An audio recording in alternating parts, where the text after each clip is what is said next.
Council members, please come into the well so we can start the meeting. Got 11.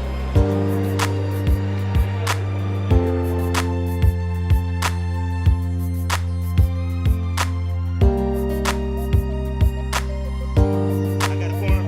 No, we have 11. We need one more. Oh, Conwell's coming in.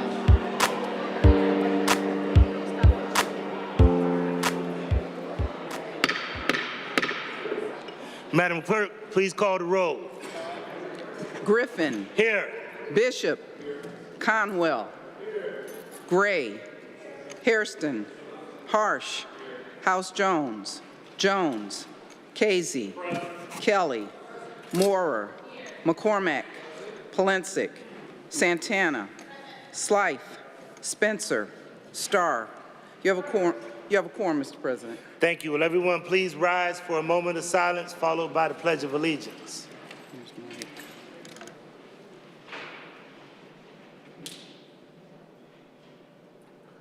Thank you. I pledge allegiance to the flag of the United States of America and to the republic for which it stands, one nation, under God, indivisible, with liberty and justice for all. I'll make the following statement.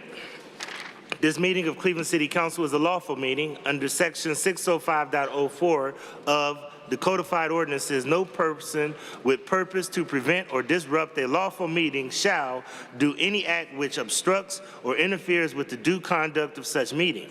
Members of the public are invited to speak only under the rules set by this council.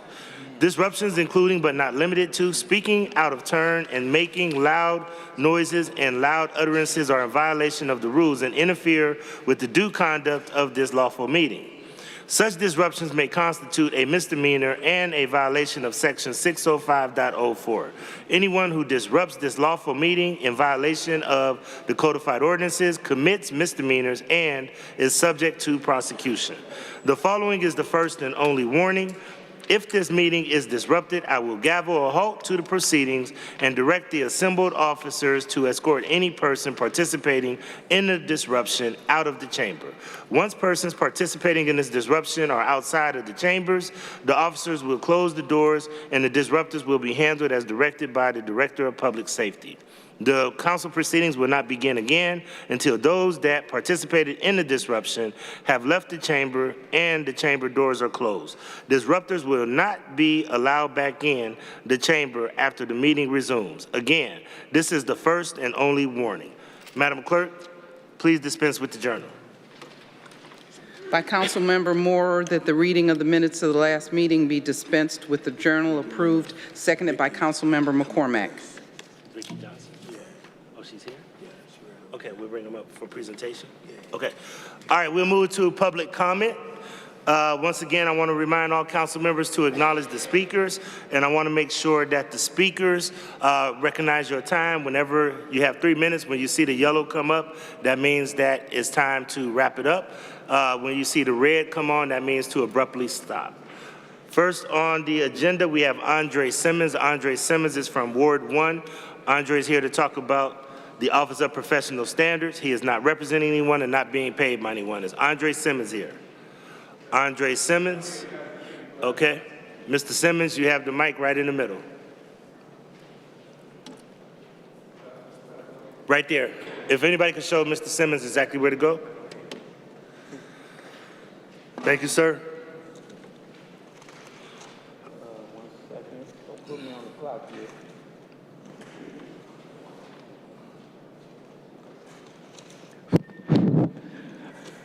Thanks for allowing me to, a taxpayer to talk. I'm here to speak about first the mayor's staff, his secretary, and other administrators.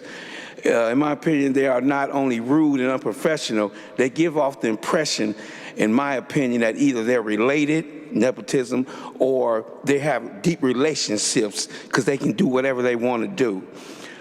It's a shame that they treat the taxpayers like this, and they are public servants. But I'm here for the professional management, the Office of Professional standards. In my opinion, it should be called the Office of Unprofessional Standards.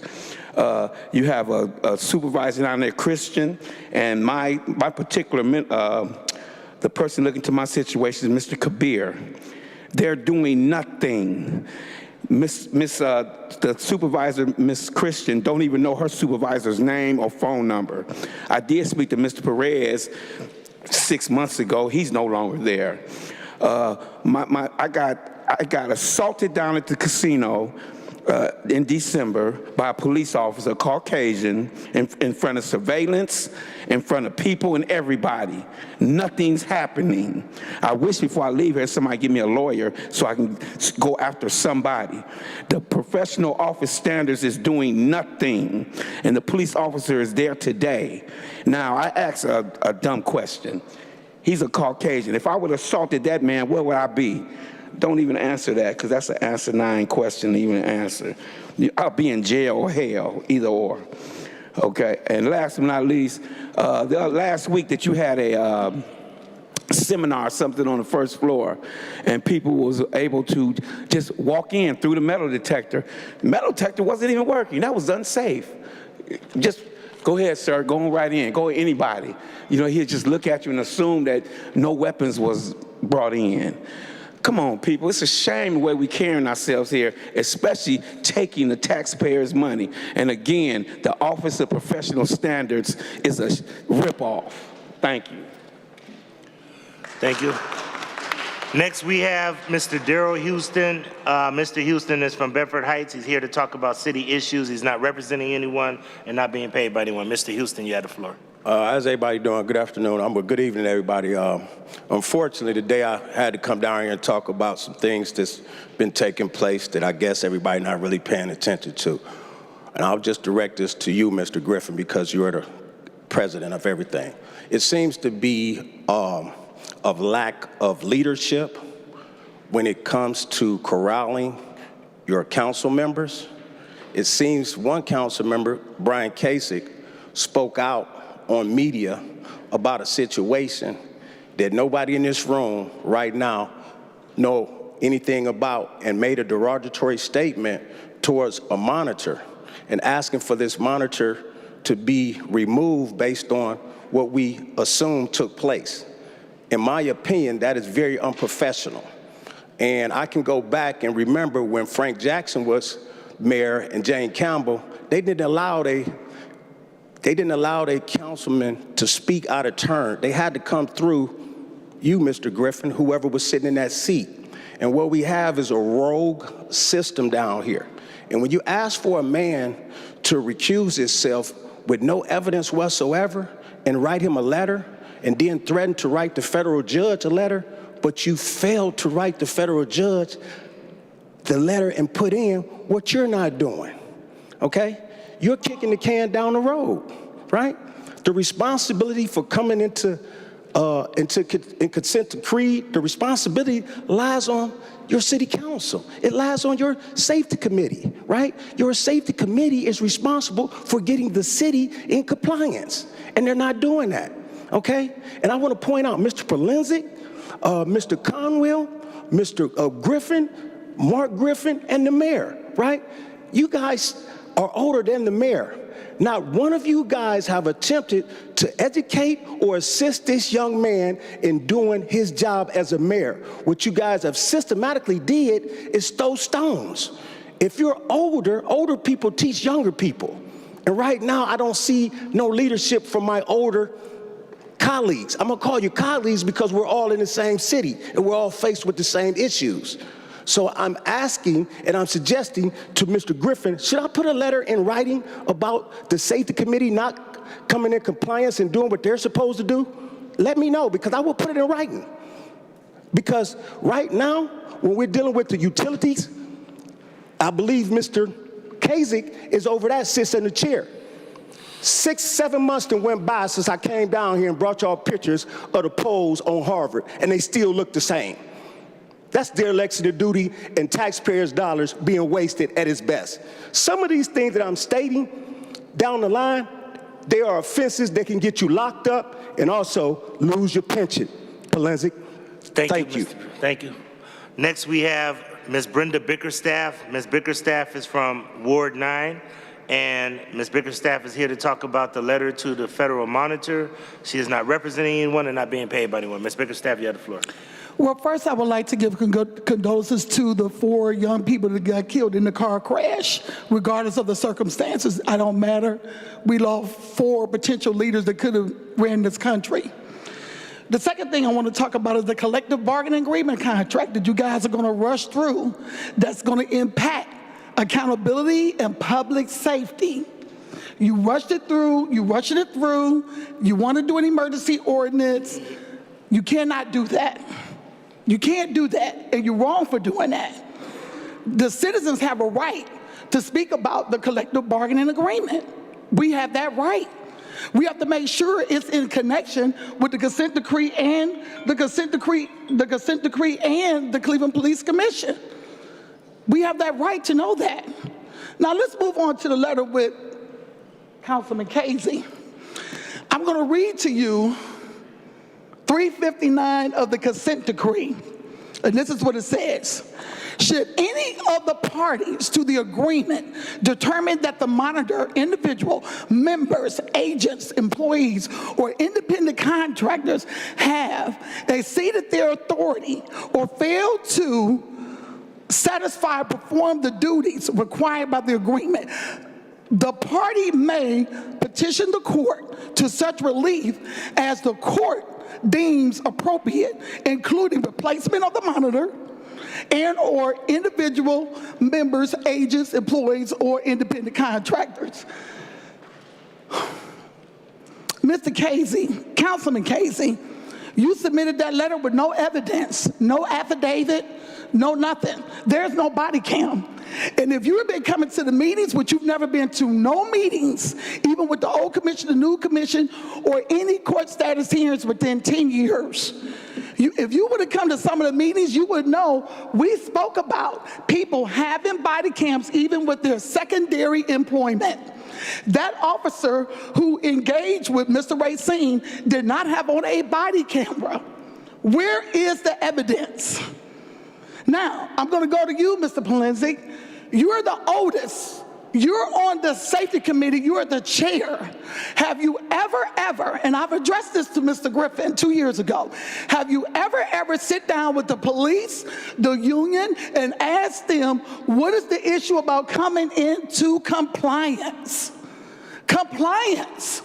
And I bring the Bickerstaff and making a record today about compliance with the police. Do you guys understand? If you bypass this and you let this roll out and they're not in compliance, then we're going to revert back to the old behaviors. Councilman Meyer, Councilman... Time. I'm sorry. Councilman Kelly, we're going to roll back. Thank you. Thank you. Next, we have Pamela Pinckney. Pamela Pinckney's from Cleveland to talk about some of her concerns. She's with the People's New Party and not being paid by anyone. Ms. Pinckney, you have the floor. Reverend Pinckney. Good evening, everyone. I'm the author of this book, Choose Life. I wrote it in 2016. Someone took it upon themselves to change the title in 2020 when I ran for president again of the United States in that election as well. Before I get started with some of my concerns, I want to give my compliment first. First of all, I want to compliment you, Council President Griffin, for the excellent work that you do in this city. I've watched you climb the ladder in this city, and I am very pleased with the fact that you challenged the effort to deny community funding that was blocked by the mayor's office. And I want to compel you to keep that fight going, because people who do that are people who don't know what it means to have a need. They have had a silver platter before them most of their lives, and they don't know what it means to have to struggle. So you keep the fight up for the community and for this city, and you keep doing what you're doing, and I will support you in that. My concerns this evening are of a few. I reported the abuse of my children and me, sexual abuse, rape, and other abuses. And under the former leadership, before Mayor Frank G. Jackson became the mayor, the Cleveland Division of Police decided to alter, I hope you're listening, Mayor Bibb, since you're on your telephone, decided to alter my police reports to make me look like I'm mentally ill and covered it up. And I ended up homeless for 22 years until 8 months ago. And I would ask the council president and this council to review my complaints and my concerns, to address this, to correct it, because I currently have another situation where now my grandchildren are being abused, and the Cleveland Division of Police from the old guard, I hope you're listening, Mayor Bibb, because this affects your leadership and the money for this city, and you're very disrespectful. I would like for this council to look into this, because it has covered up rape, it has covered up theft, and I am concerned because Mark Griffin was an attorney on the matters for my being a plaintiff, and he became the law director for the city of Cleveland. Is a compromise of the safety of my children, my grandchildren, and me, and it's a compromise of women and children in the city of Cleveland. And to be targeting black and poor communities is a challenge for me, because I have a real concern when... Reverend Pinckney. Okay, thank you, and I know my time is up, but I'm at 216-548-0820. Thank you. Thank you. Next, we have Fauzi Badur from Ward 11 to talk about city gardens. He's with a coalition for a better Cleveland and not being paid by anyone. Mr. Badur. Good evening, Mayor Bibb, President Blaine Griffin, Council. I'm here to talk about gardens in the city, but call my attention to it, the ladies who spoke a few weeks ago about the community garden in West 47, and the developer, or quote-unquote developer, wanted to take over that garden from them. See, in my immediate neighborhood of Cadell, we have 7 gardens, 2 community gardens and 5 private gardens. I have one of the private gardens. The best gardens in Cleveland, located in West 96 and Madison. It sells a product all year round. It does sell eggs and honey and stuff. People come from Bay Village, from other places, to that garden to buy their product. In my garden, actually, I have every herb in the book. I have 35 fruit trees. That's why I care. I mentioned that, tell you why I care about coming to raise this subject before you. I'm calling your attention to something important. This community gardens started as an idea when Michael White was mayor. And the compost started when Michael White was mayor. I remember his first speech about not to throw the waste, but to compost them. Now Cleveland is loaded with community gardens and private gardens. To have those developers or called developers come invade a garden. I don't know what development is. Somebody can tell me, educate me, maybe I'm stupid, ignorance. I don't know what development is. Is development put the ground, concrete in the ground and put 4 walls and a roof, pocket $200,000 in profit and make it that development, but not when they create life in that ground. Life and spread health, that's not development. I mean,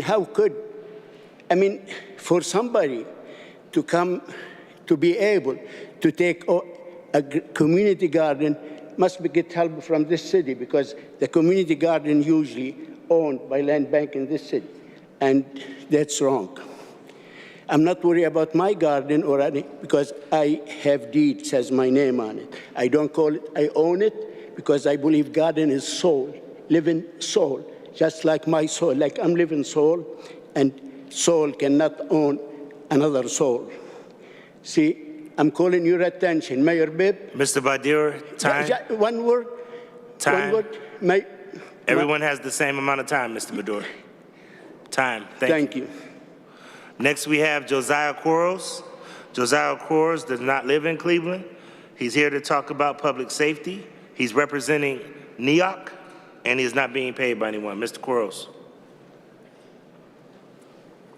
Good afternoon, Mayor, Council, residents. I don't currently live in the city of Cleveland, but I know this city. I think I've rode on every bus in this city from the 14 to the 40 to the 32 to the 1 to the 76.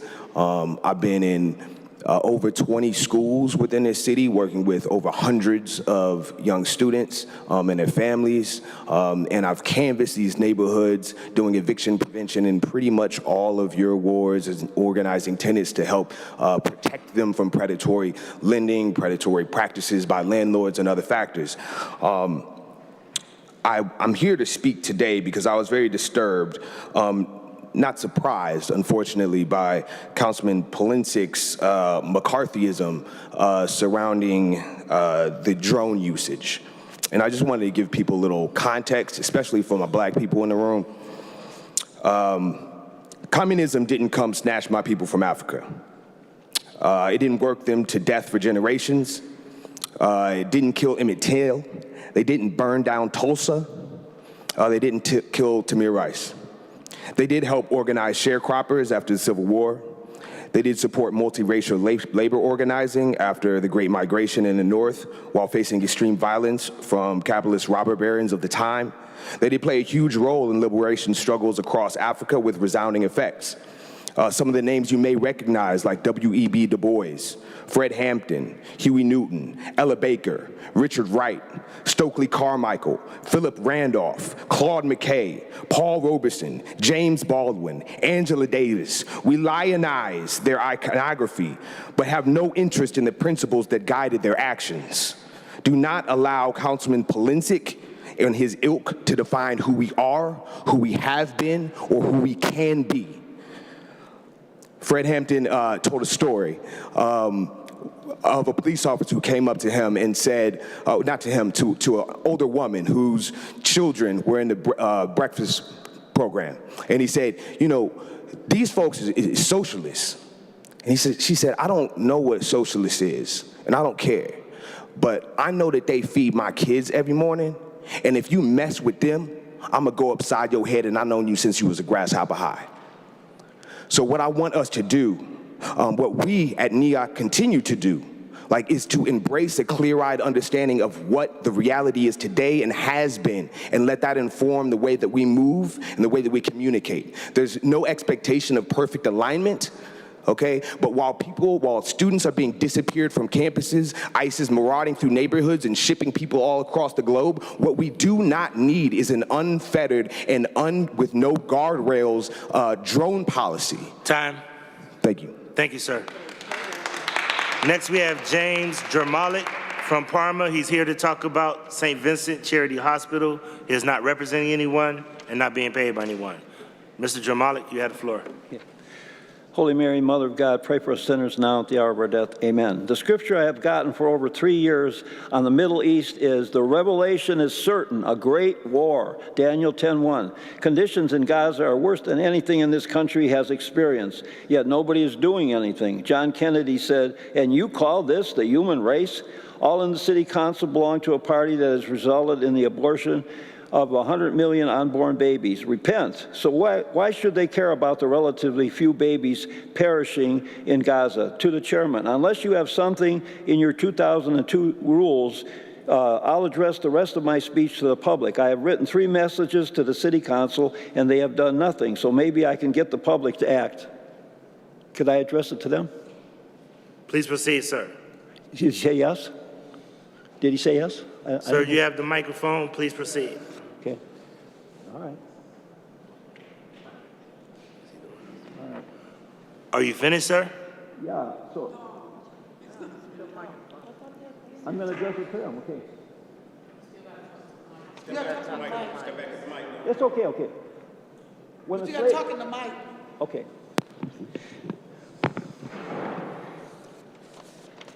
last time I spoke, the only person of the city council or the public that made a response was a black woman in the first row, and she said, charity begins at home. So I'm going to address that. When the slaves came from Africa, they forgot about their ancestors in Africa. What Europeans did to those black people in Africa was much worse than the treatment they got in America. So no one can accuse me of racism, for I have the black-white party. Reverend Martin Luther King was abandoned by all the black leaders. It was the loneliest time of his life. It's because he prayed and he got to speak out against the war in Vietnam. Reverend King saw children being bombed by napalm. Over 1 million died, many burned alive by napalm. This was much worse than what the blacks suffered in the USA. Reverend King said, let justice surge like a mighty stream. I believe Reverend King would say what I say. Black people complain, white people don't want to help them. No one wants to help people who don't want to act in a Christian way and help others. Here, Gaza. Okay, all these people being fired, they care about themselves, not the country. John Kennedy said, ask not what your country could do for you, but what you can do for your country. I asked the public to help me keep St. Vincent Charity Hospital open to help the people of Gaza, but also black people who live in those neighborhoods next to the hospital. See me after the meeting.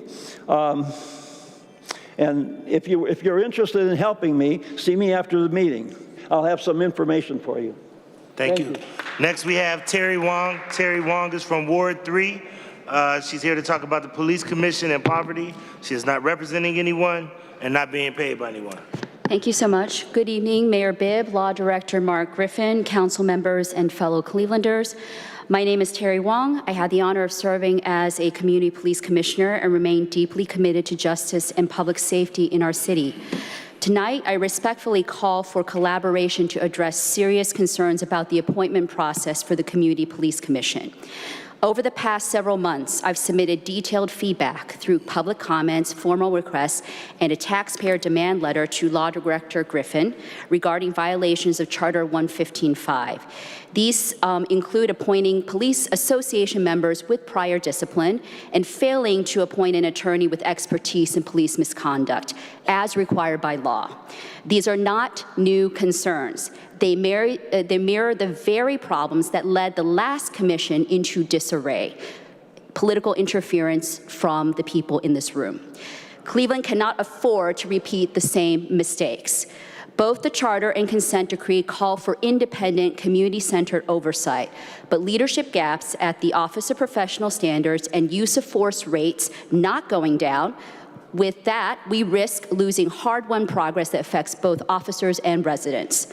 Let's avoid costly litigation and focus taxpayer resources, your constituents' resources, on reform and accountability. Many of you earn six-figure salaries in this room, nearly triple Cleveland's median income.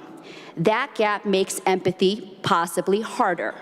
But leadership means bridging that divide, not just through, doing legislation, but principle.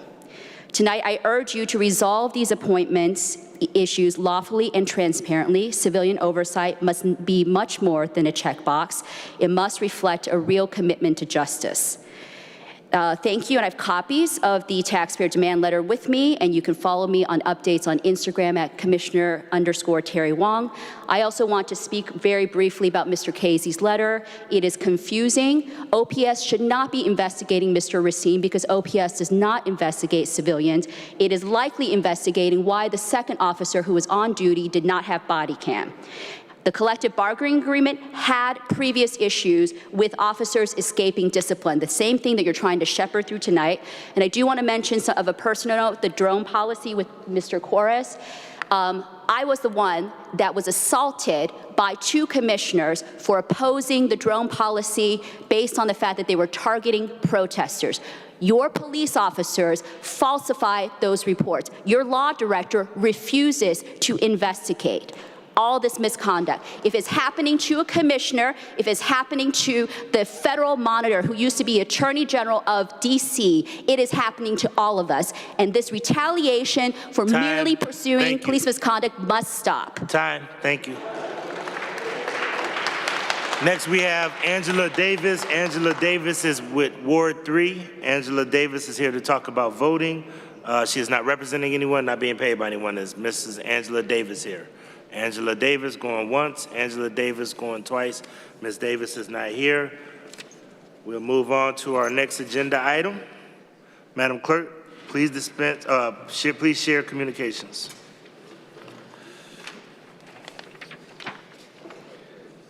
File number 370, excuse me, 370, 2025. Oath of office from Anthony Bango, member of Cleveland Housing Investment Fund. File number 371, 2025. Oath of office for Cecilia Rodriguez, member of Cleveland Housing Investment Fund Project. Investment Fund Project Review Committee for 370 and 371. 372, 2025, oath of office for Anthony Scott, member of Cleveland Housing Investment Fund Project Review Committee. File number 373, 2025, oath of office for Anthony T. Hairston, voting member of Cleveland Housing Investment Fund Project Review Committee. File number 374, 2025, oath of office for Jasmine Santana, voting member of Cleveland Housing Investment Fund Project Review Committee. File number 375, 2025, from the Division of Treasury, Department of Finance, City of Cleveland. City of Cleveland Cash Management and Investment Policy, received pursuant to Section 178.14 of the Codified Ordinances. From the Ohio Division of Liquor Control, file number 376, 2025, regarding a transfer of ownership application at 14939 Puritas Avenue, Ward 16. File number, these don't have file numbers. Okay. So I don't need to read them? Okay. That's that. That's it? Yep. All right. Are there any condolence resolutions? Resolutions of condolence by Councilmember Gray for Avery Cowan Hill, by Councilmember Griffin for Janine Conway, by Councilmember Griffin for David Douglas McDonald, by Councilmember Jones for Benson Fleming. Are there any other condolence resolutions? I have one. Councilman Kevin Conwell. Thank you. Let's hold out a number for Jimmy Williams. He was a old Glenville tar blooder. Jimmy Williams passed away at the age of 64. I don't know what it was for, but I saw it on Facebook. So no. Good dude. Thank you. Are there any other condolence resolutions? Seeing no other condolence resolutions, would council members rise for a moment of silence?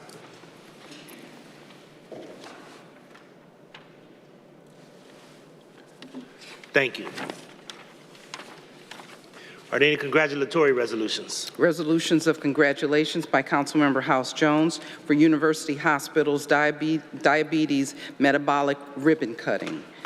By Councilmember Bishop for Dorothy Mosley Williams. By Councilmember Griffin for the Meeting Place Learning Center. By Councilmember Kelly for Bailey's Dream Child Care Center. By Councilmember Conwell for Adrienne Grayson. Resolutions of recognition by Councilmember Conwell for Laura Cowan. By Councilmember Conwell for Dr. Alex Ajay. By Councilmember Conwell for Kim Bell. Thank you. We'll move to presentations, and I believe Councilman Kevin Conwell has a presentation. And can the council members open up the well for my good friend from the Cleveland Clinic, Ms. Vicki Johnson, and I think we have a couple of other Cleveland Clinic representatives here. Can we open up the well, and please join me to my right.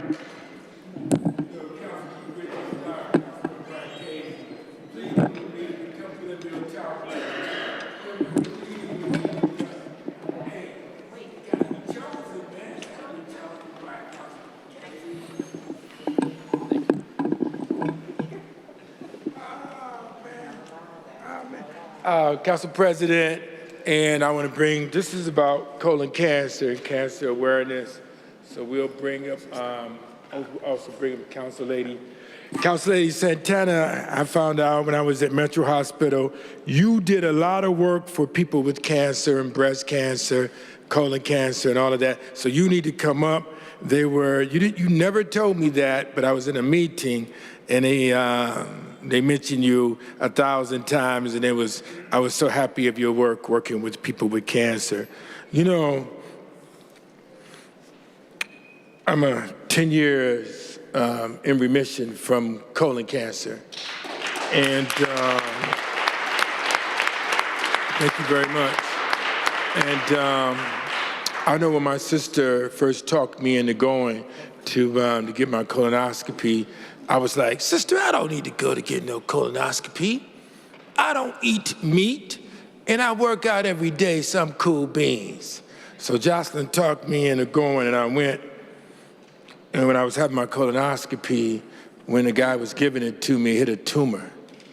And then they put me into Cleveland Clinic to see Dr. Eloise that was over there. And she told me I was 3B colon cancer. And this is very, very important. Then I went in the back room and I sit down. Matter of fact, I'm gonna say when I sit down, I went to the bathroom and I cried and I cried because I said I wouldn't be able to see weddings and baptismals and Christmas anymore, Danny Kelly. And then you saw that when you go and you check up on yourself, it's not just about you, it's about your family and friends. That's what it's about, because they want to see you at the basketball games, they want to see you at their graduations, and they want to know about you. And that's very, very important. A lot of time the brothers say, I don't want to go, but it's not about you. It's about your family and friends, your wife and your loved ones. They want to see you. I'm telling you that right now. So it's important to have a good diet, to work out, and to go there, and then bring friends along as well so that they can be checked out. That's very, very... Dr. Margolius, come on up here. You know, he's the doctor. I mean, I call him sometime. He's the doctor of the health committee. Mayor Bibb did a great hiring you. He became one of my best friends, and we sit back and we talk about it. Prevention is the key. Prevention is the key, and it's very, very important. Before I give them this resolution, would you like to say a few words, Doctor? I know I called you up here on the spot right away. No, sure. Well, thank you. So colon cancer is one of the leading causes of death in our community, and it's really important to get colon cancer screening. There are a couple ways to do it. When you turn 45, you can get a colonoscopy, which sounds pretty intense. I haven't had one yet. I haven't. I'm 42. I'm 42, okay. And the second way to do it is you get this little card in the mail, you wipe a little poop on it, you put it back in the mail, and you're good for a year.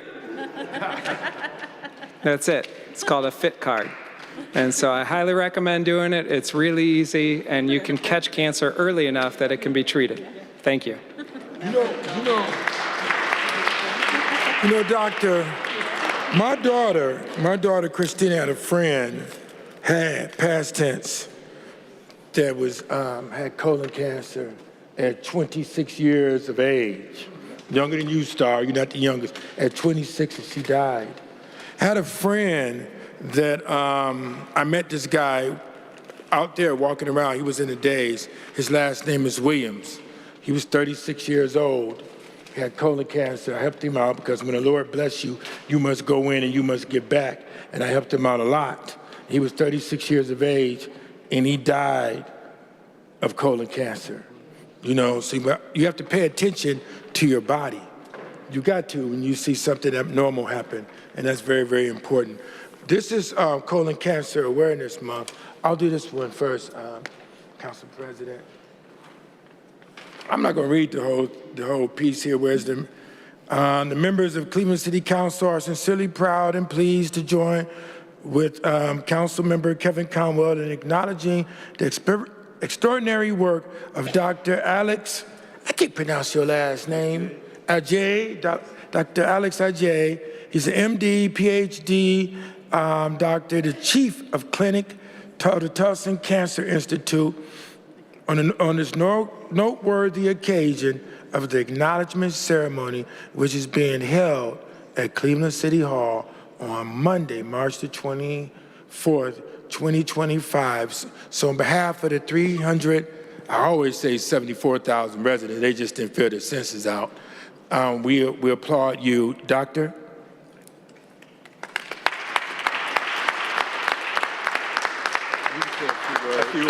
FUS. Thank you so much, Councilman Cornwell.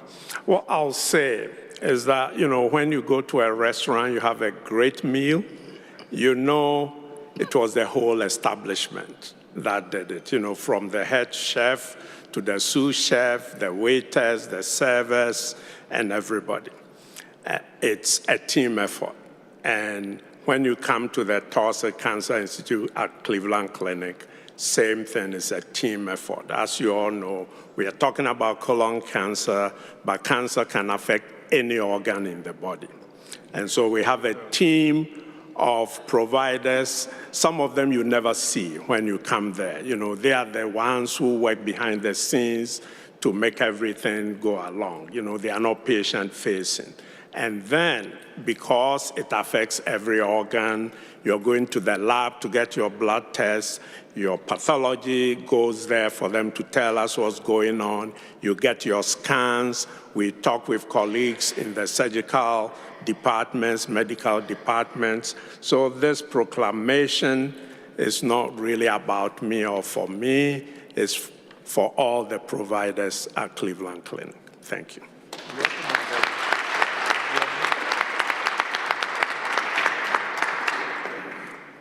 This one, whereas the members of Cleveland City Council are sincerely proud and pleased to join with me, Councilman Kevin Conwell, in acknowledging the exemplary work and dedication and leadership of Kimberly Bell, BSN, MBA, Executive Director of the Cancer Services for the Cleveland Clinic Health System, on a noteworthy occasion, an acknowledgement ceremony which is being held at Cleveland City Hall on this day, Monday, March 24th.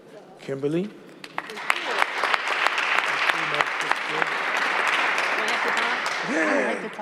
I just want to say thank you to all of you, because many of you have participated in our community outreach and have really worked with us to help the city of Cleveland community. So I appreciate all that work. Thank you. Almost there. I can't sue my own city. But I got Cleveland Clinic here, though. So you guys can help me out. Vicki Johnson, you've championed a lot in the health community.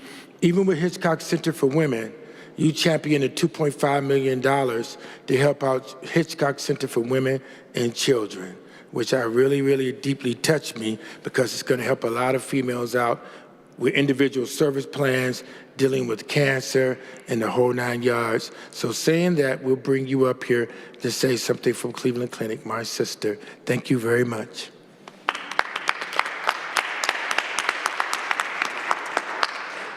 Thank you very much. And to my councilwoman, Stephanie House Jones. Okay, so have to give honor to my councilwoman. And so I just want to say, on behalf of Cleveland Clinic, I work in the space of community relationships and community outreach. So it's my job to make sure that we care for members of our city and our community outside of the hospital.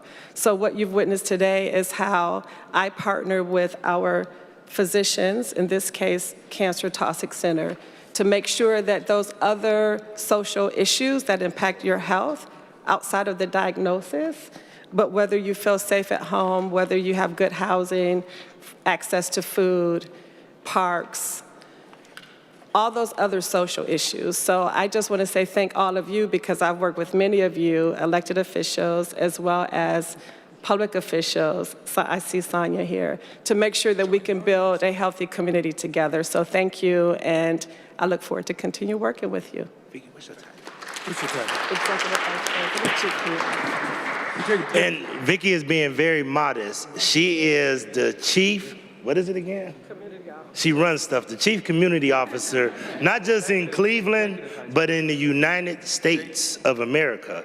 And this young lady right here has done that. So in Abu Dhabi and the whole country and the whole world. So I don't want you guys to recognize like this person here really actually has we're all proud of her, and she's a daughter of Cleveland. So appreciate you. And Council President, and this is Women's History Month as well. Let's So take a picture. You got the double whammy of that also with Women's History Month. Louis, we get this, we become a statue.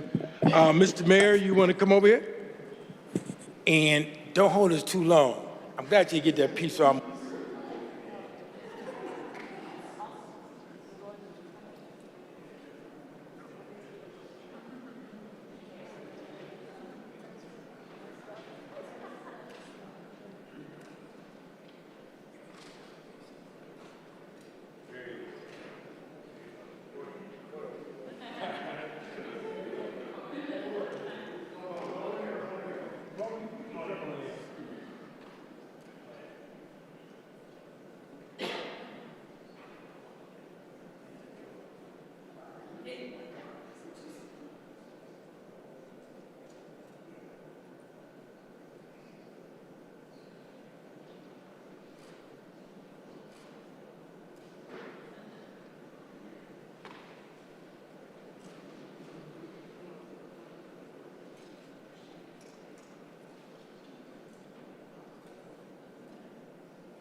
All right.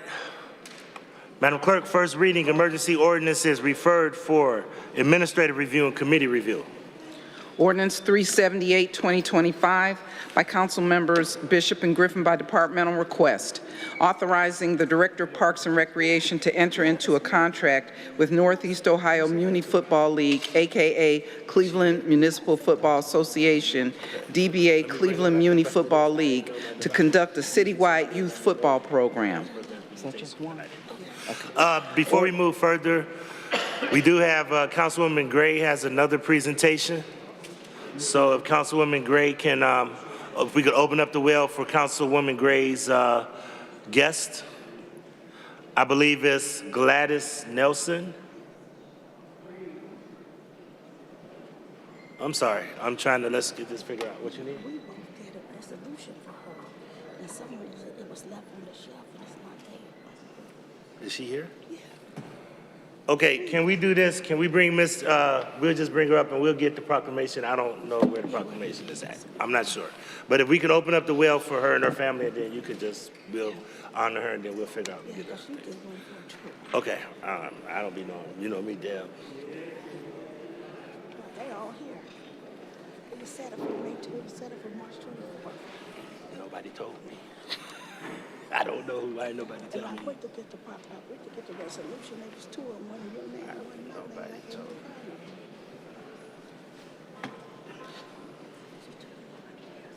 This my question. Yeah, I'll tell you, I think that was the reason for that.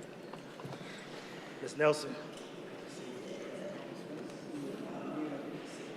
How y'all doing? Good. Good to see y'all. Sorry.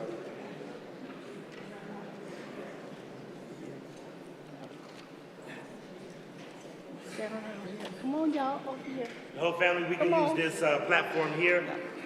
And I'm gonna move this wire because I ain't gonna have nobody falling on my way.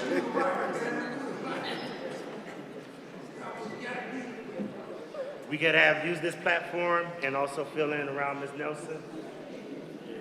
You go ahead and you talk.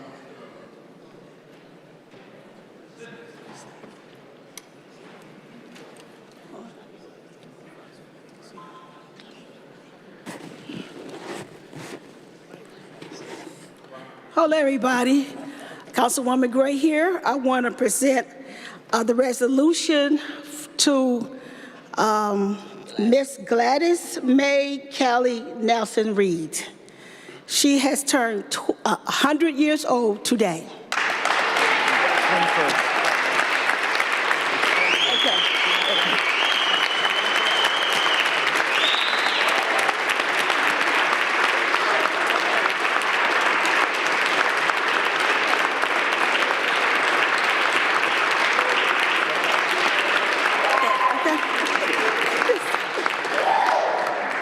I apologize.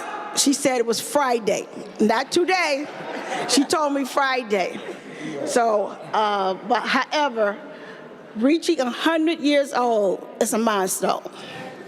It's a blessing to see that someone here, our Black Queen, with all the wisdom that we need to look up to and cherish, 100 years old. So, yes.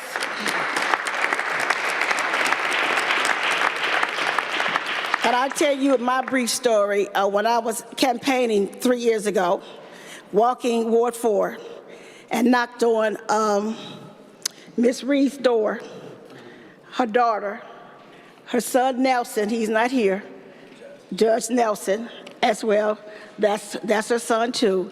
And I knocked on the door and I presented myself. I presented myself to let them know that I was running for council. She took the time to listen and asked me to explain why. So I gave her my why story, and she appreciated. And from that moment on, we connected. So I continue to visit her more than just that one time, because she asked me to do some things for her and show me the reason why I was capable to run for this position. So the things that she asked me to do, it was done. And not, I get back to you later. It was done in that moment, and it happened. Okay, because I was a precinct person before running council, and I'm just a neighbor citizen, and I just learned my community to engage just as well. So anytime she called me, I was there. Sat on the porch, had a conversation.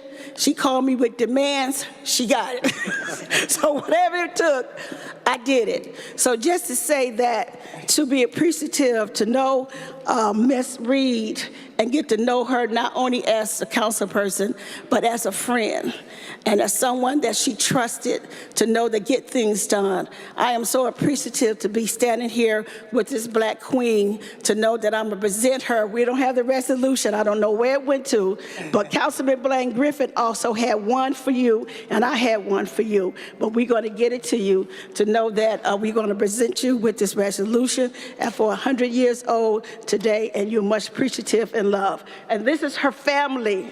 If you know, this is her family. And everybody knows Clara. Everyone knows Clara, because she brought it to my attention to have it done for her mom. So, so without a doubt, we're here and we say that we love you and we appreciate you. Councilman, you want to say something? Just very briefly, it's good to see you in person, because I've been watching your party all weekend on Facebook. But I know that the councilwoman said that this is Judge Nelson's mother, and I will tell you that I've been following her for years, and she really is a queen. So it's an honor and a privilege for all of us to be here to be here to fellowship with you today. Thank you. We had one family member that wants to speak. No, that she didn't want to speak. Clara. Good afternoon, everyone. I would just like to thank Councilman Gray, President Blaine, and the mayor and city council for bringing us down this evening to further celebrate our mom, grandmother, great-grandma, aunt, sister, and daughter. So thank you.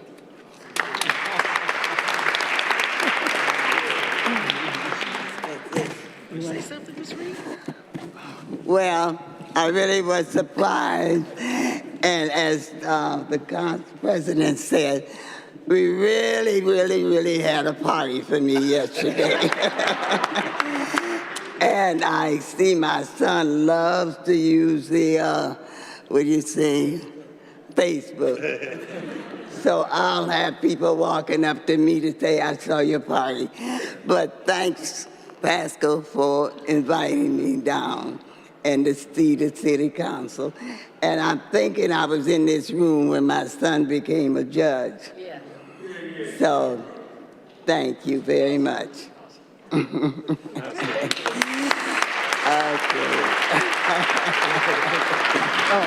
Mayor Bibb, Mayor Bibb, would you come and take a picture with us? You guys okay back there? I'm not hiding anybody. Okay.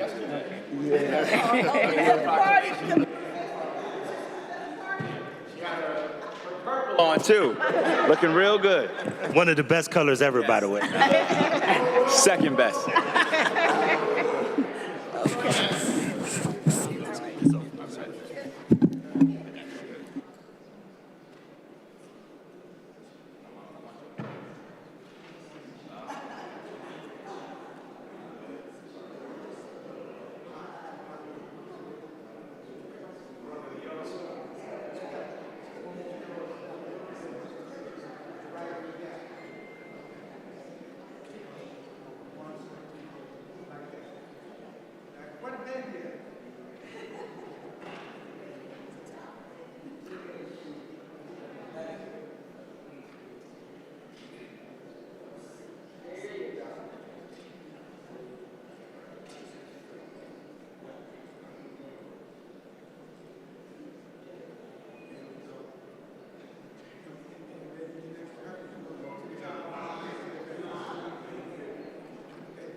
She's been there.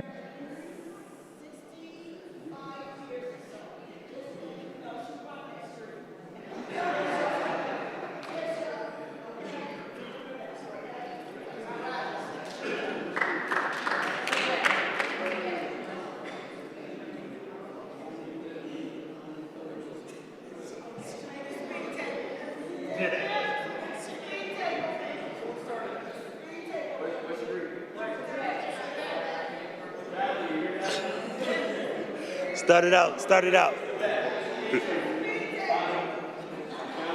I'm a little bit corrible with that. Hold on, put Councilman McCormick want to be acknowledged. All right, thank you. Can you hear me? 1, 2, 3. Happy birthday to you. Happy birthday to you. Happy birthday, Miss Gladys. Happy birthday to you.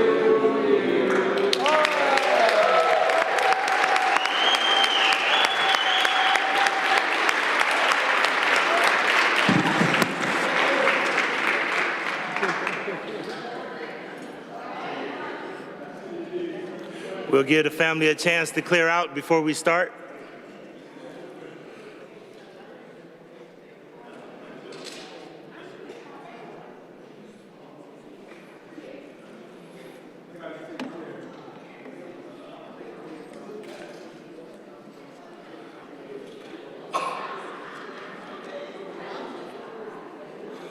All right.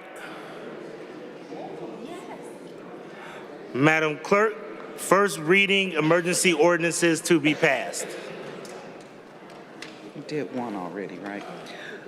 Ordinance 379, 2025, by Council Members McCormack and Griffin by departmental request, authorizing the purchase and/or rental by one or more requirement contracts of machines, equipment, supplies, and parts needed to repair, replace, refurbish, maintain, uplift, and enhance vehicles, equipment, and machines, including labor, materials, installation, training, inspections, and related services for the various divisions of the Department of Port Control.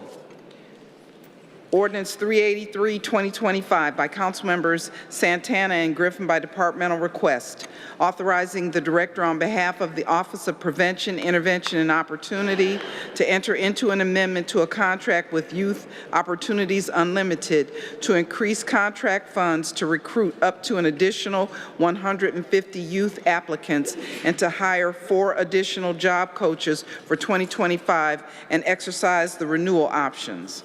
Ordinance 384, 2025, by Council Members Casey and Griffin by departmental request, authorizing the Director of Public Utilities to enter into one or more requirement contracts without competitive bidding with Cron-Liebing Company for the purchase of proprietary parts and services to install, maintain, repair, and replace Gorman-Rupp pump equipment for the Division of Water Pollution Control, Department of Public Utilities for a period of 2 years.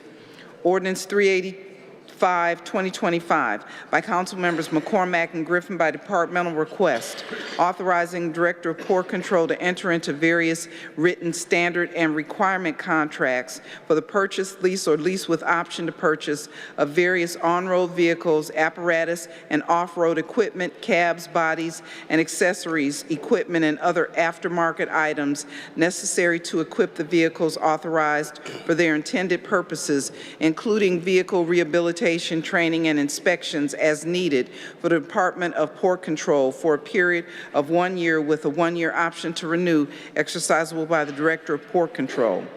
Ordinance 386, 2025, by Council Members Bishop and Griffin by departmental request, to amend the first whereas clause, the title, and sections 1 and 5 of Ordinance 647, 2024, relating to agreements with Cleveland Cavaliers or its designee for improving public auditorium to allow the Cleveland Charge to conduct and host league basketball games, and to supplement the ordinance relating to parking.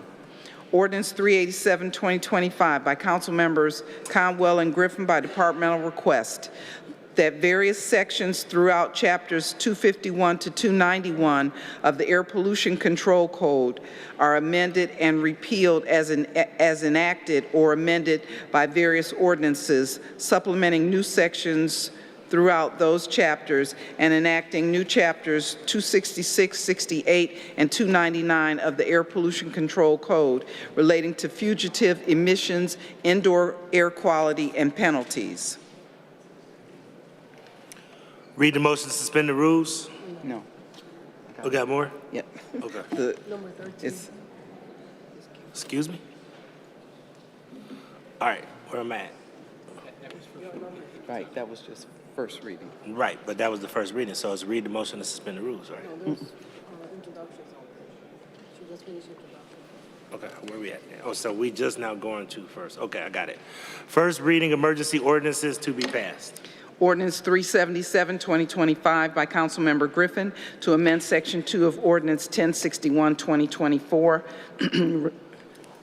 excuse me, relating to the establishment of the North Coast Waterfront New Community Authority, defining the boundary and appointing members.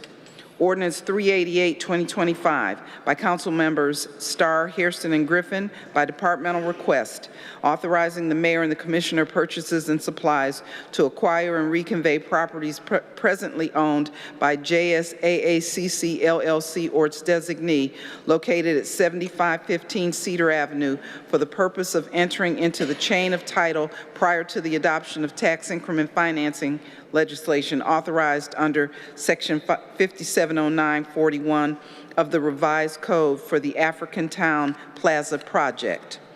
Ordinance 389, 2025, by Councilmember Griffin by departmental request, approving the collective bargaining agreement with Cleveland Patrolmen's Association patrol officers, and to amend Section 55 of Ordinance 194, 2021 as amended, relating to salaries for various classifications.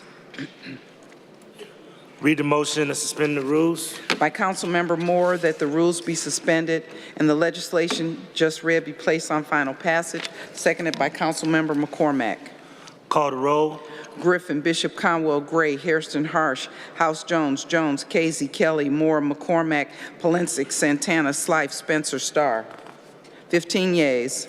Call the roll on passage. Griffin, Bishop, Conwell, Gray, Hairston, Harsh, House Jones, Jones, Casey, Kelly, Moore, McCormack, Polensek, Santana, Slife, Spencer, Starr. 15 yeas. First reading emergency resolutions to be adopted. Resolution 380, 2025 by Councilmember Casey, objecting to the transfer of ownership of a C1, C2 liquor permit to 14939 Puritas Avenue. Councilman Starr, you'd like to be acknowledged on which piece of legislation? 378. 378? Yes. You'd like to be added? Yes. That's introduction only. Okay, that was just introduction, so yeah, we'll make sure that you're added for that. Okay. All right. Okay. Resolution 381, 2025 by Councilmember Hairston, withdrawing objection to a new C1 liquor permit at 16601 Euclid Avenue and repealing Resolution 31625, objecting to said permit. Read the motion to suspend the rules. I got one more. Resolution 382, 2025 by Councilmember Griffin, urging the United States federal government to relocate the headquarters of the National Aeronautics and Space Administration to Cleveland, Ohio. Read the motion to suspend the rules. By Councilmember Moore, that the rules be suspended and the legislation just read be placed on final passage. Seconded by Councilmember McCormack. Call the roll. Griffin, Bishop, Conwell, Gray, Hairston, Harsh, House Jones, Jones, Casey, Kelly, Moore, McCormack, Polensek, Santana, Slife, Spencer, Starr. 15 yeas. Call the roll on adoption. Councilman McCormick? Thank you, Mr. Chairman. Is 382 up for final passage this evening? I believe it's just... Is it up for final? 382 is up for final this evening? 382? Yes, the Nassau one. Yeah, I believe it okay. is. I'm just recommending maybe having a unanimous council on that one would be Any objections to the entire unanimous council requesting? This is the Nassau moving to Cleveland. Moving Nassau headquarters to... That one, yes. Any objection to having the entire council? Madam Clerk, can you please have the entire council added to that resolution? So noted.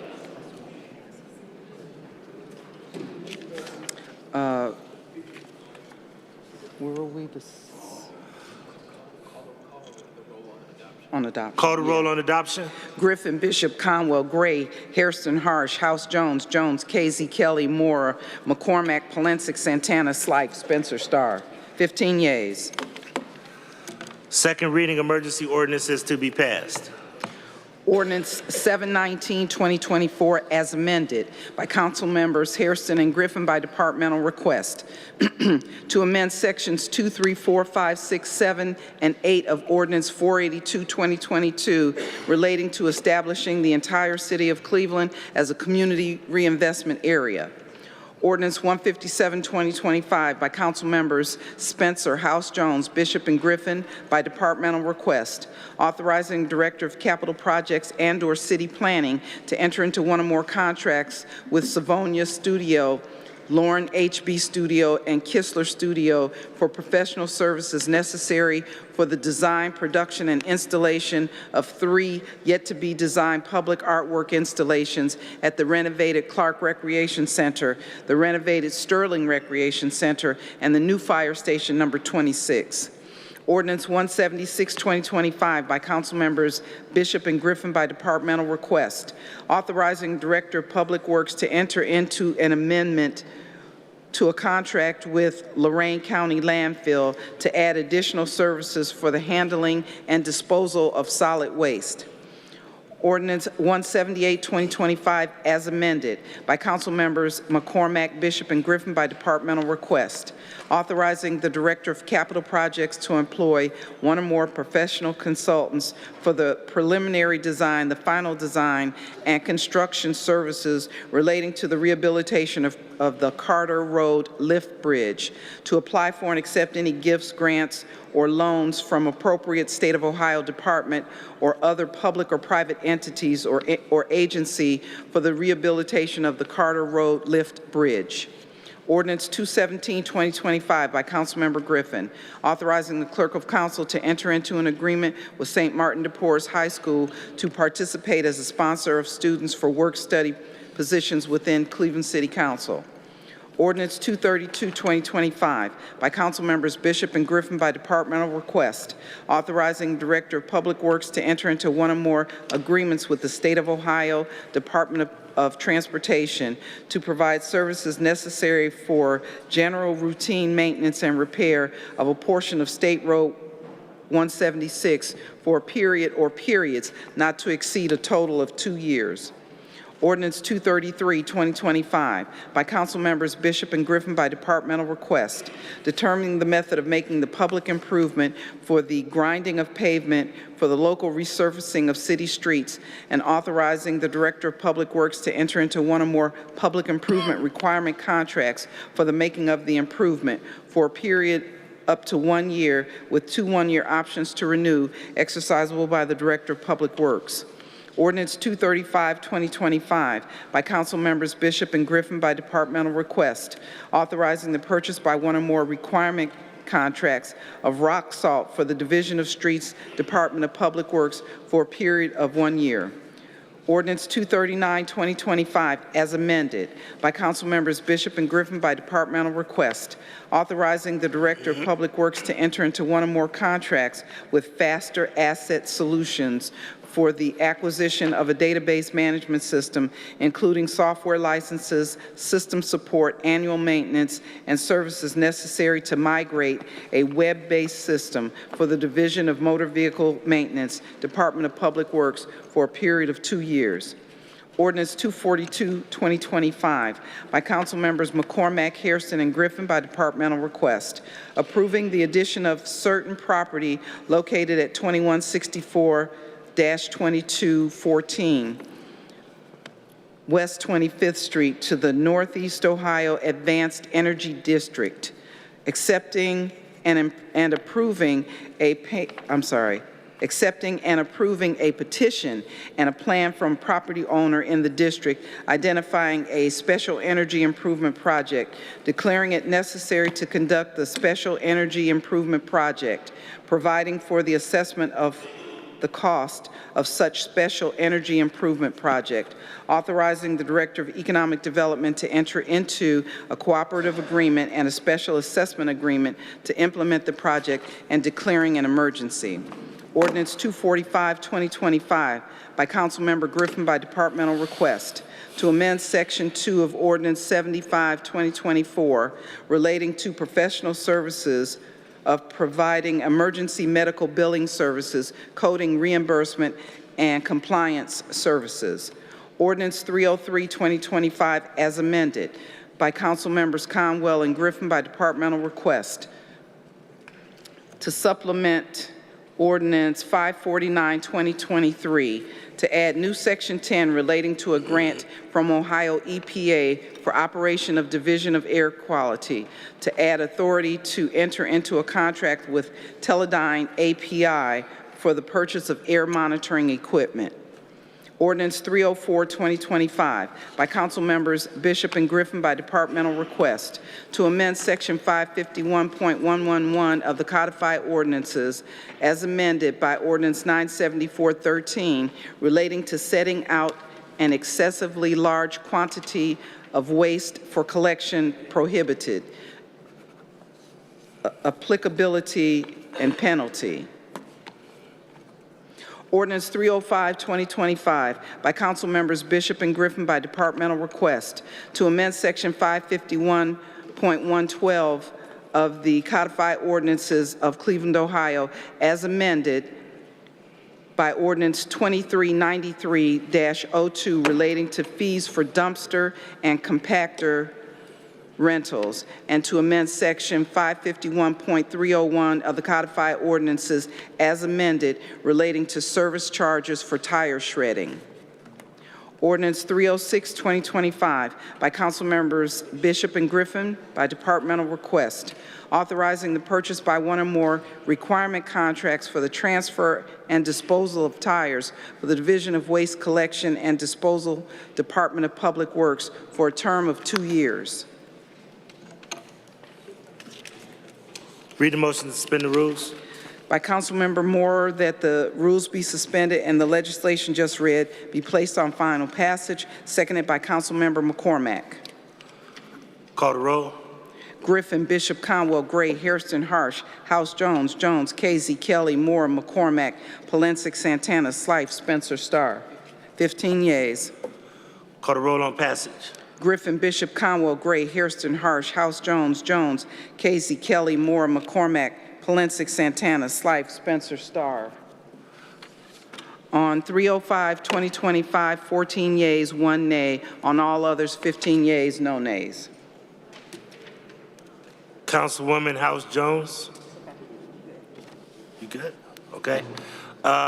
Second reading emergency resolutions to be adopted.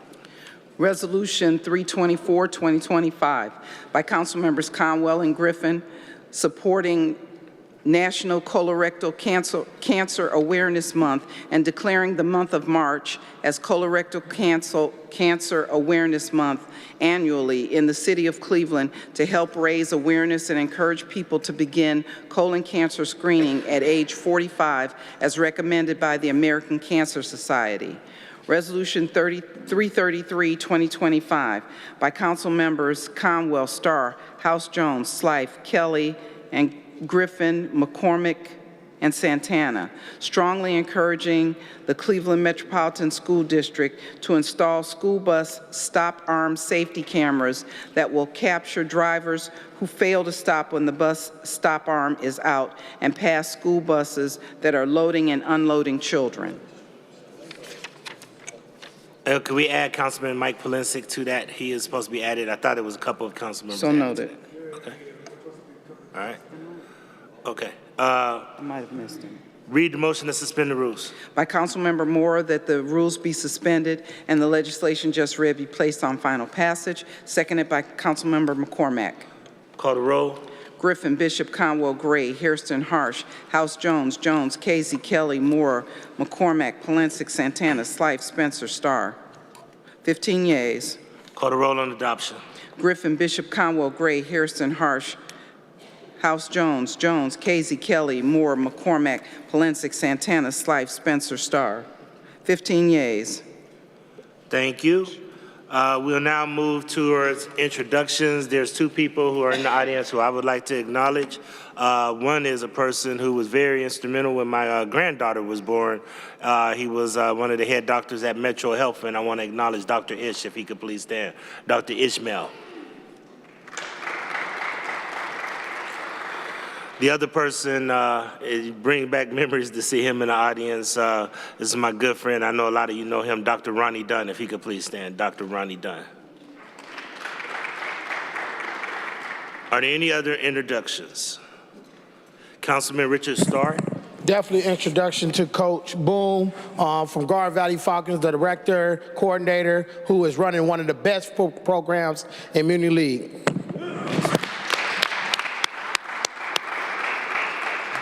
Top-notch program. Congratulations, sir.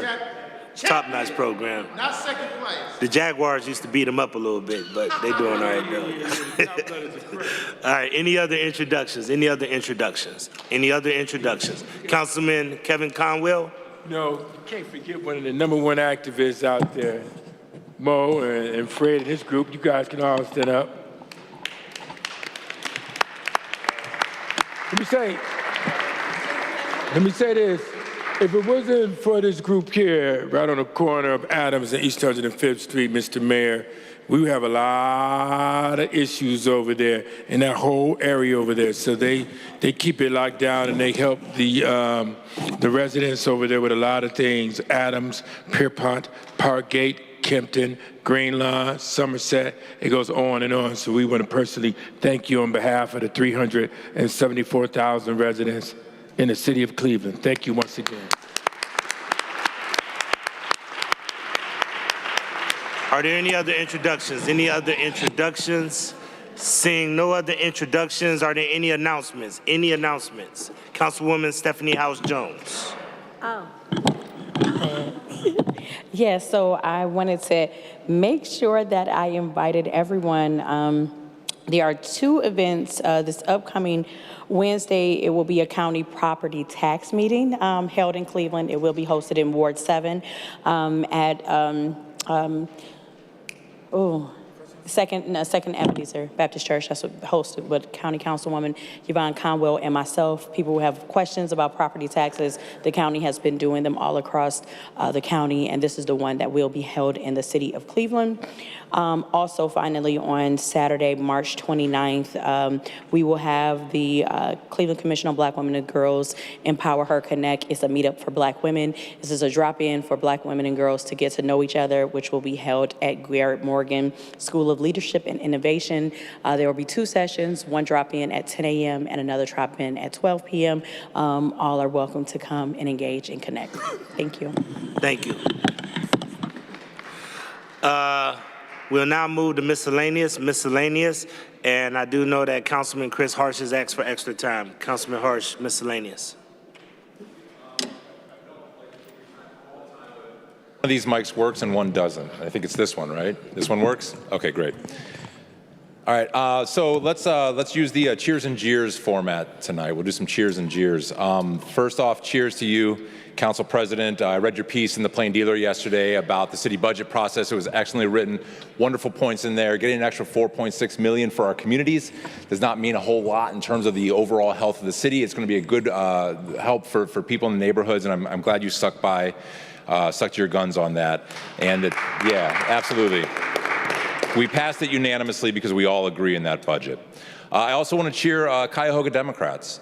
Under the leadership of Mayor Bibb and County Executive Ronayne, the Democratic Party in Cuyahoga County is not bending the knee to billionaires.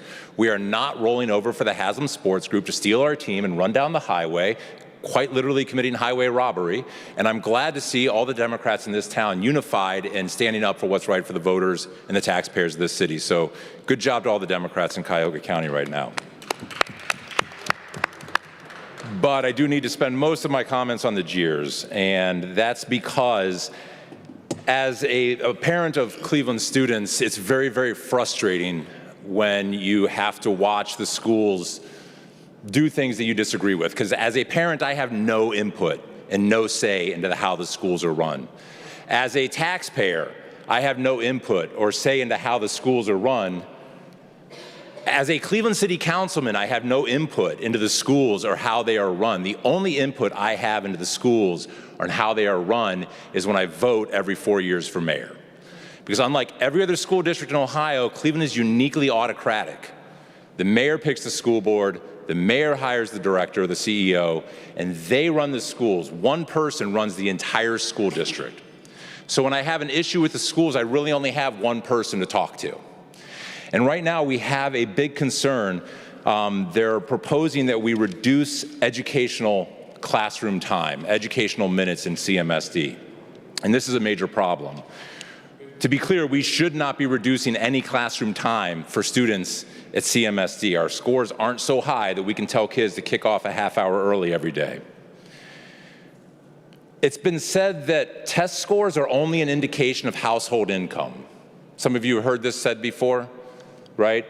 The notion being that 90% of Ohio kids go to public schools, and those public schools do fantastic in high-income areas. You can go to, I don't know, Avon and see great public schools. You can go to Westlake and see really good public schools. And for decades, people have been leaving Cleveland to get their kids into a public school in a neighboring city. People have fled for Lakewood and Cleveland Heights and Garfield Heights, and we've been watching this exodus for our whole lives. And one of the biggest reasons when you ask them is that they want to send their kids to a better school. But it's true that test scores are really only a reflection of household income, because it's true in America that kids that grow up in generational poverty test very poorly. Kids that grow up in generational middle income families tend to test better. And kids who come from generational wealth test really, really well. I think we all kind of understand why that's the case, too. This isn't rocket science. However, no one's ever figured out a way to educate poverty out of a community. No one in the history of Earth has ever figured out how to build a school system that on its own ends poverty. If they did, we would have statues and holidays dedicated to them, and every city in America and every city on Earth would use the same system. What we can do is economically integrate our schools. What we can do is keep the middle-class residents of Cleveland from always feeling like they have to send their kids to another school district. I live in Old Brooklyn. I have a lot of middle-class neighbors who send their kids to Laurel, and they send their kids to, I don't know, they're outside of the city, but they're private schools. They have the money to do that. They could send their kids to CMSD. A lot of them send their kids to parochial schools, right, the Catholic schools, because they don't feel like Cleveland has a viable option for them and their kids. And when people think about moving into Cleveland, and they think about whether or not they want to make that investment in a house, one of the things that they have to always ask themselves is what they're going to do about school if they are going to have kids. And sometimes people move out after they've already moved here because they want to go to a better school district. So the reason this gets back to minutes is that CMSD, through the Cleveland Plan for the last 12 years, has constructed schools that middle-class families want to send their kids to. And that's a good thing. We have started to economically integrate some of our schools. And there's a slate of options. There's 93 schools in Cleveland, and 28 of them have extended minutes or extended years, which translate to extended minutes. Some of these schools are some of the highest performing schools in Cleveland. There's Campus International, there's Douglas MacArthur, there's Kenneth Clement. All three of the John Hay High Schools, which are our only five-star schools in Cleveland, all are on extended year, extended minutes. East Tech, with their fantastic robotic program, is an extended year school. Davis Aerospace and Maritime, which has a drone program that won't exist if we get rid of the extra minutes. These are all extended minute schools or extended day schools. And these are part of the slate of options that parents have when they think about whether or not to send their kids to CMSD. And if we don't maintain schools that are of interest to some of these parents and they pull their kids out of CMSD, their students and their test scores will go with them. And we already know that low-income communities and a lot of low-income parents will follow them to wherever they send their kids. That's why they've been leaving for decades, right? The people that moved out of Cleveland to go to a higher income area weren't doing it because they wanted to be poor in a new city. They went there because they thought that their schools were better because their schools have higher test scores. See what we're going here? Like, people will follow this, keeping up with the Joneses, right? They will go to where they think the schools are good. So if we jeopardize the performance of our schools by reducing instructional minutes, we run the real risk of losing future enrollees and losing future scholars. And if we drop from our 3-star rating, which has never been done by any urban school district in Ohio, it's going to send shockwaves to parents for a generation of kids. We can't run that risk. We ought to, because I know we prefer solutions, we ought to know the full savings of closing underutilized and decrepit buildings, because we absolutely understand that there's an equation here. The school has to have a certain number of students in order to be financially viable. We should know the full savings of closing down underutilized schools and decrepit buildings, the full savings of consolidating all administrative personnel and administrative costs, the full savings of reducing unnecessary overhead within our school districts, and we should know what all that adds up to before we even have a conversation about reducing classroom minutes. This is not the time for us to be taking educational minutes away from kids, at least not as anything but last resort. And this is one of those decisions that we can't undo. If we close these schools and we take away these minutes, we can't go back and just put that school back the way it was. The message has been sent. And we need to maintain and increase as much as we can our economic diversity within schools, because that is our best way to help all students across the city. So, Mr. Mayor, I'm sorry, I don't have anybody else to talk to. It's your decision. You're going to decide whether or not to tell Dr. Morgan and the school board to cut classroom minutes. And if you tell them not to, they won't. And I encourage you to tell them that. I think we've got a month left to have this conversation. But that's all I wanted to say, Mr. President. Thank you very much for the time tonight. Thank you, Councilman. Do we have any other miscellaneous? Any other miscellaneous? Seeing no other miscellaneous, Madam Clerk, please excuse the absences. By Councilmember Moore, that the absence of Council Members Jones and Spencer are hereby excused. Seconded by Councilmember McCormack. Council is adjourned to the next regular meeting on March 31st, 2025.